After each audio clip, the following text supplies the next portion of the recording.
Muito bom dia a todos os senhores jornalistas. Muito obrigado por estarem aqui presentes hoje. E eu iria fazer, em nome da Comissão Permanente do PSD, uma declaração política sobre o acordo que foi conseguido pelo Primeiro-Ministro António Costa, junto da França e da Espanha, no último Conselho Europeu, ou a propósito do último Conselho Europeu, enfim, à margem, mas a propósito. Na quinta-feira, dia 20 de outubro, à saída do encontro com o Presidente Macron e com o Primeiro-Ministro Sánchez, as únicas palavras do Primeiro-Ministro António Costa foram: estou muito satisfeito.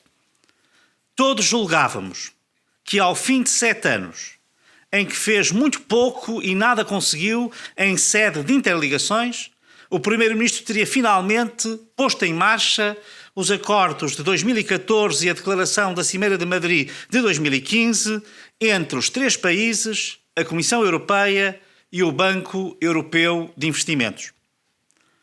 Já à tarde e à noite, quando o Primeiro-Ministro tentou explicar o novo acordo, percebemos que o acordo anunciado entre o Presidente francês e os primeiros ministros espanhol e português prejudica o interesse nacional, é um mau acordo e, em nome de Portugal, António Costa nunca o devia ter aceitado. Num filme parecido com o que vimos recentemente com o corte de pensões de 1.000 milhões de euros, o Primeiro-Ministro António Costa voltou a aparecer a fazer anúncios triunfais de supostos benefícios, enquanto escondia e omitia as perdas graves que este acordo tem para Portugal. É inaceitável que, diante de um insucesso agora evidente, o Primeiro-Ministro tenha exibido um tal triunfalismo. Uma encenação desta natureza, tal como a do corte de pensões, desqualifica a democracia e fomenta os populismos. A gravidade deste acordo, cujo texto ninguém conhece, ultrapassa em muito e está muito para lá desta falta de verdade política. É um mau acordo para Portugal por 2 razões fundamentais.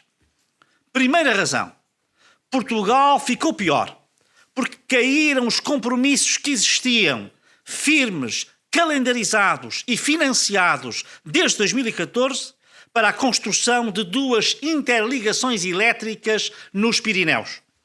Só se manteve o Golfo da Biscaia, mas para Portugal aquelas 2 interligações eram muito mais importantes que qualquer ligação de gás e, mais ainda, do que esta troca de gasodutos que vai secundarizar o terminal de Sines. O transporte de gás importado é útil, mas é muito menos interessante para Portugal do que para a Espanha.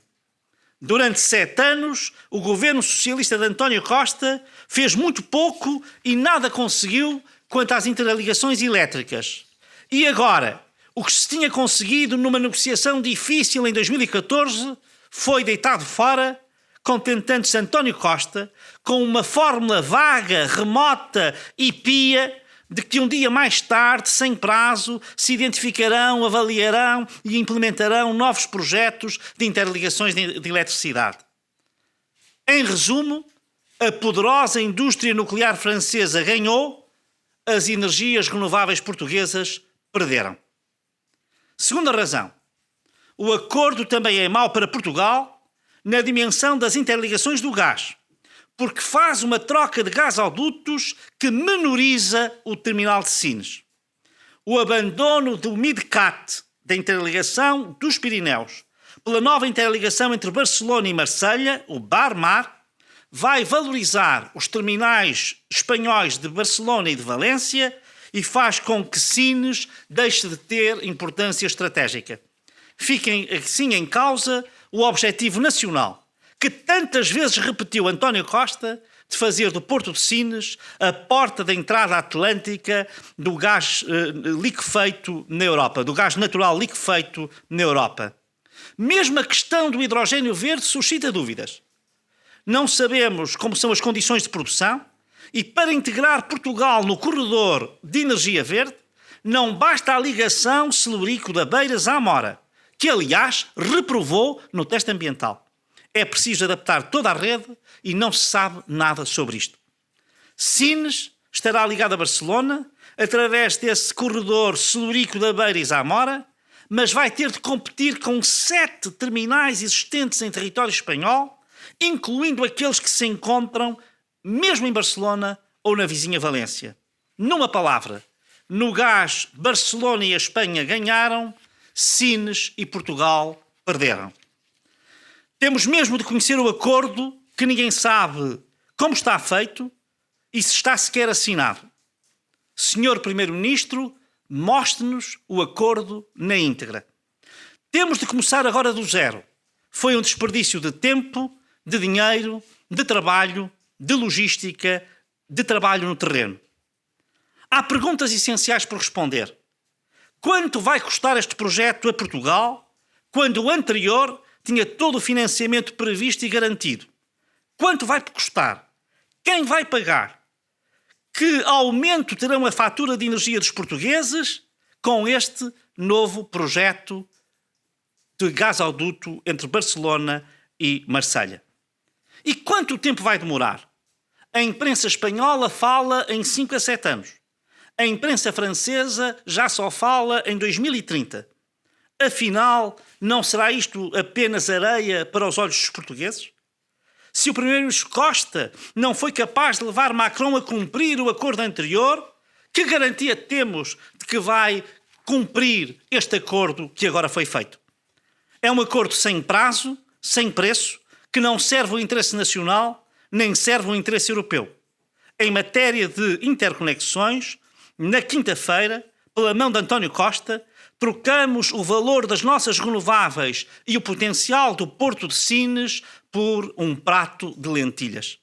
Dito de modo popular, passamos de cavalo para burro. Trata-se apenas de um número e, para mais, de um número sem números concretos e reais para fazer propaganda. O PSD exige a divulgação detalhada dos termos do acordo e uma avaliação técnica independente das suas consequências. Para tanto, promoverá todas as diligências ao seu alcance na Assembleia da República e junto das instituições europeias. Com este acordo do governo Costa, que nada conseguiu em 7 anos, na eletricidade ganhou a França e o nuclear. Perdeu Portugal e as renováveis. No gás, ganhou a Espanha e o Porto de Barcelona, perdeu Portugal e o Porto de Sines. Enfim, perdemos nós e perdeu a Europa. Na quinta-feira, o governo português e o primeiro-ministro não souberam defender o interesse nacional.